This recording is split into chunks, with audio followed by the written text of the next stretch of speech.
I told you I was going to do the doctrine of power with you. When you begin to study power, there are many words for power. You have ischus, you have kratos, you have dunamis, you have exousia, you have anagazo. There are so many words for power. But vitally speaking, there are 4 kinds of power you live with. And there's another power you use to deploy people into God's kingdom. The power you use to deploy people into God's kingdom is called anakazo. There is a technology for building anakazo. The technology for building anakazo is to come into the experience of what you say. If you have not experienced what you say, you can't convict people. You may impress people, they may clap, but conviction will never be formed.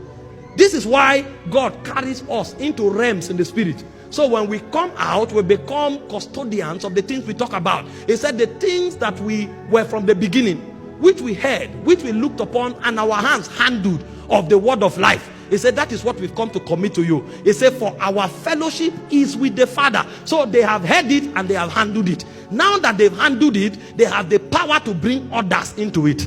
So anakazo is built from experience. However, there are other kinds of power you need to live your life for and to live your life with. Dunamis and kratos are 2 of such powers. Dunamis is a potential power that was credited into your spirit when you receive the Holy Ghost. In Acts chapter 1 verse 8, it said, not many days from now, you shall receive the Holy Ghost and power, and you shall be witnesses unto me. The word power there is the word dunamis, but there is a way dunamis works. Dunamis has to become a dynamic power.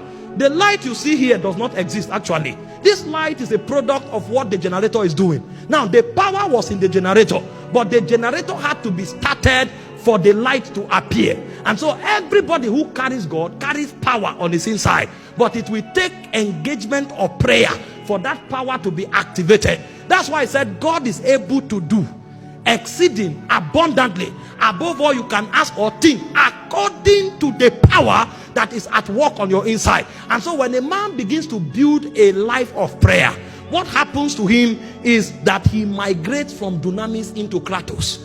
That man is a man who can generate power and use power any day, anytime.